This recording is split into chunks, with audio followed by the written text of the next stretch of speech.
അപ്പൊ നമ്മൾ ഇന്ന് ഡിസ്കസ് ചെയ്യാൻ പോകുന്നത് യൂറോ കപ്പ് കോമ്പറ്റീഷനെ കുറിച്ചാണ്. Welcome to Mallu football. അപ്പൊ നിങ്ങൾ ഈ ചാനൽ സബ്സ്ക്രൈബ് ചെയ്തില്ലെങ്കിൽ നിങ്ങളെ സപ്പോർട്ട് പ്രതീക്ഷിക്കുന്നു. ഉദ്ഘാടന മത്സരം തന്നെ ഒരു കിടിലം പെർഫോമൻസ് ആണ് നമ്മൾ കണ്ടത്. ജർമ്മനി 5-1 സ്കോട്ട്ലൻഡിനെ പരാജയപ്പെടുത്തിയത്. 2 വർഷങ്ങൾക്ക് മുമ്പ് പല മത്സരങ്ങളിലും കണ്ടിന്യൂസ് ആയിട്ട് തോറ്റ് ഗ്രൂപ്പ് സ്റ്റേജിൽ നിന്നൊക്കെ പുറത്താകുന്ന ഒരു ജർമ്മൻ ടീമിനെ നമ്മളൊക്കെ കണ്ടതാണ്. പല ഫാൻസും ജർമ്മനിയുടെ കാലം കഴിഞ്ഞു, ഇനി അവർ തിരിച്ചു വരില്ല എന്നുള്ള ഒരു പോസ്റ്റ് ഒക്കെ സോഷ്യൽ മീഡിയയിൽ കണ്ട് ഞാൻ ഇപ്പോൾ ഓർക്കുന്നു. പക്ഷേ നൈഗൽസ്മാൻ ടീമിൽ വന്നതിന് ശേഷം ഒരു പോസിറ്റീവ് മൊമെന്റ് നമ്മൾ കാണുന്നുണ്ട്. ഇന്ന് സോളിഡ് ആയിട്ടുള്ള ഒരു അറ്റാക്കിംഗ് പെർഫോമൻസ് ജർമ്മൻ സൈഡിൽ നിന്ന് കണ്ടു. 5-1 ഒരു അടിപൊളി വിജയവും അവർ സ്വന്തമാക്കി. ഫോം നോക്കിക്കഴിഞ്ഞാൽ നമുക്കറിയാം, ഒരു 4-2-3-1 എന്നുള്ള ഒരു ഫോർമേഷനിലാണ് ജർമ്മനി ഇറങ്ങിയത്. യങ് ഗൺസ് എല്ലാവരും കൃത്യമായിട്ട് തന്നെ ഫയർ ചെയ്തു, ഗോൾ സ്കോറിംഗ് ഷീറ്റിലേക്ക് എത്തി. ആ വിജയത്തിൽ പങ്കാളികളായി എന്ന് പറയേണ്ടി വരും. ഇപ്പൊ മൂസിയാലയുടെ അടുത്തുനിന്നും ഫ്ലോറിയൻ വിറ്റ്സിന്റെ അടുത്തുനിന്നൊക്കെയാണ് നമ്മൾ ഗോൾസ് പ്രതീക്ഷിച്ചത്. കൃത്യമായിട്ട് അത് വന്നു എന്ന് പറയേണ്ടി വരും. ഇപ്പൊ ഡിഫൻസിലെ റൂഡിഗറും അടങ്ങുന്ന ഒരു ഡിഫൻസും, ഇപ്പൊ ടോണി ക്രൂസിന്റെ നേതൃത്വത്തിലുള്ള ഒരു DM നിരയും, തൊട്ടു മുമ്പിലായിട്ട് അറ്റാക്കിംഗ് വിട്ട് നോക്കിക്കഴിഞ്ഞിട്ടുണ്ടെങ്കിൽ വളരെ കാര്യമായിട്ട് കളിക്കാൻ പറ്റുന്ന മൂസിയാലയും ഫ്ലോറിയൻ വിറ്റ്സും അടങ്ങുന്ന ഒരു അറ്റാക്കിംഗ് നിര ഉണ്ടായിരുന്നു.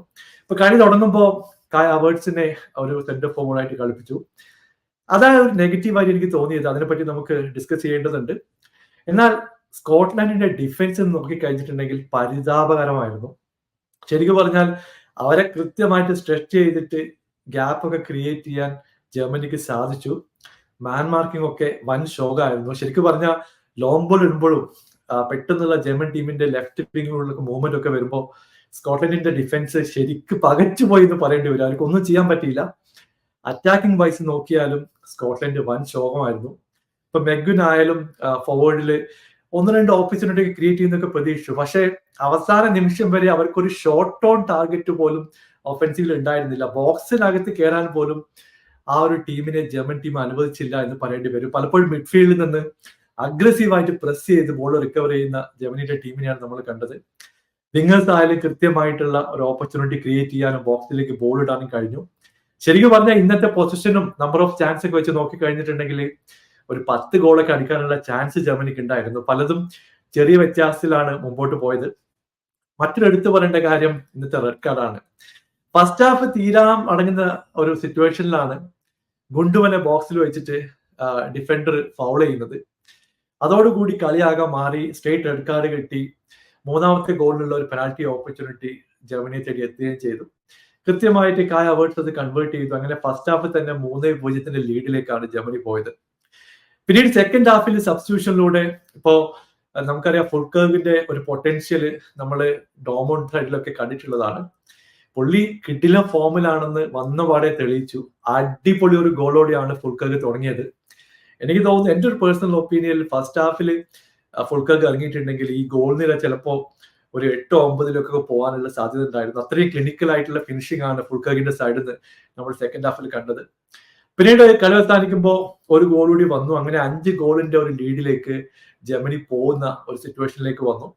ഒരു കൗൺസിലേഷൻ ഗോൾ എന്ന രീതിയിൽ ഒരു ഓൺ ഗോള് ജർമ്മൻ സൈഡിൽ നിന്ന് കിട്ടി. റൂഡിഗറുടെ തലയിൽ തട്ടിയിട്ട് ഡിഫ്ലക്ട് ആയ ഒരു പന്ത് ബോക്സിലേക്ക് കയറി. അത് മാറ്റി നിർത്തി കഴിഞ്ഞിട്ടുണ്ടെങ്കിൽ സോളിഡ് ആയിട്ടുള്ള ഡിഫൻസീവ് പെർഫോമൻസ് ജർമ്മൻ സൈഡിൽ നിന്ന് വന്നു. മിഡ്ഫീൽഡ് കൃത്യമായിട്ട് സപ്പോർട്ട് ചെയ്തു. ഒരു കാരണവശാലും ബോളുമായി പ്രോഗ്രസ് ചെയ്യാൻ സ്കോട്ടിഷ് ടീമിനെ അനുവദിച്ചില്ല എന്ന് പറയേണ്ടി വരും. എനിക്ക് തോന്നുന്നു ഇതൊരു തുടക്കം മാത്രമാണ്. നമ്മൾ തീരെ പ്രതീക്ഷിക്കാത്ത ഒരു മൊമെന്റോ ഒക്കെ ചിലപ്പോൾ ജർമ്മനി കൊണ്ടുവരാൻ ചാൻസ് ഉണ്ട്. അവരെ സബ്സ്റ്റിറ്റ്യൂഷനും ബെഞ്ചൊക്കെ നോക്കി കഴിഞ്ഞിട്ടുണ്ടെങ്കിൽ പറ്റിയ പ്ലേയേഴ്സ് ഉണ്ട്. ഇപ്പോൾ സാനയും അതുപോലുള്ള പ്ലേയേഴ്സ് ഒക്കെ സെക്കൻഡ് ഹാഫിലാണ് ഇറങ്ങിയത്.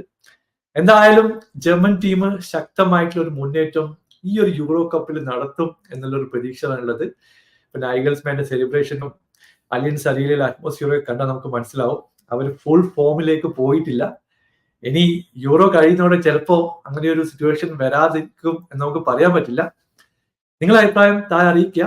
പുതിയൊരു വീഡിയോയുമായി വീണ്ടും കാണാം. Thank you so much for watching. Bye for now.